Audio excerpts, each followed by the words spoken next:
Most people, they don't wake up one day and just decide to live a life they're unhappy with. It just happens slowly, quietly, one decision at a time, or more accurately, one non decision at a time.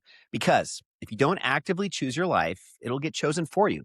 And that's what I want to talk to you guys about today on a brand new episode of the Pursuit of Progress podcast. My co host Ben will be back next week. But today, just want to share again with you guys all about how to design a life rather than just drifting through it. So, got a few different segments. This could be a quick and easy one, though, for you today. But I want to start off just talking a little bit more about the default path. And what I mean by here is, there's a path that most people follow, without ever really thinking about it. Going to school, getting a job, maybe working your way up in that job, staying comfortable, avoiding risk. There's nothing inherently wrong with that path, but there is a problem. And that is that most people, they never stop just to ask themselves, is this actually what I want? They just keep going because it feels safe. It feels familiar. It feels expected. And before, they know it, years go by, sometimes even decades, and they realize only after the fact that they've been living a life that they really never intentionally chose. So there's a better way to do this, and that's this idea of drifting versus designing. And there's a big difference between the two. With drifting, you're looking at something that is reactive. You take what comes your way, you adjust as needed and you just go kind of with the flow.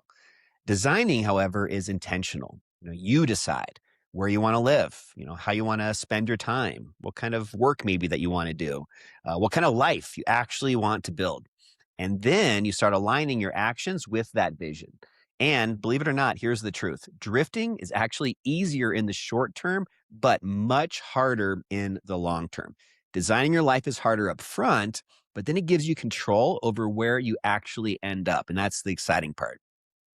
So now I just want to talk to you guys about the cost of not choosing, because the cost of not choosing your life is that you end up settling into one that really doesn't fit you. And you wake up in a home you didn't think much about, maybe in a routine that you didn't really design, and you're around people that you maybe didn't even intentionally choose to be around. And everything feels, again, the word I'm going to use here is fine, but that's not feeling great. And that's the dangerous part, because fine is easy to tolerate, but over time, it leads to frustration, leads to feeling stuck.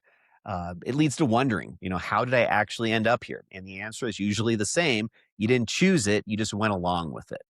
So there's a good news behind all of this, and that is that you can actually take back control. And it's basically pretty simple. The good news is that you can change at any point of your life just by making intentional decisions today. Small ones at first. Think about how you spend your time, what you focus on, maybe who you surround yourself with. And then start thinking about the bigger questions, where you live, what kind of work you pursue, what goals you're actually chasing. Because once you start choosing your life, you stop reacting to it. And that shift is really, really powerful. So I want to talk now just about real estate and kind of tying this into real estate, since that's what I do on a daily basis. And this also, though, applies to a lot of other areas. But just to use real estate as an example, where you live isn't just a financial decision. It's a life decision. The area you choose to live in, the home you live in, the actual home you live in, the environment that you're surrounded by, all of this stuff, it shapes your daily experience, your habits, your lifestyle. And the biggest one is your opportunities. So if you're not intentional about it, you can easily end up in a place that just doesn't actually support the life you want. And I see this all the time because people choose based on what's easy, what's available, maybe what seems good enough instead of what actually aligns with their goals. So if there's one thing to take away from this quick episode today, it's this. Just don't let life happen to you. Decide what you want and start moving towards it, even if it's just one small step at a time. Because the longer you wait, the easier it is to keep drifting.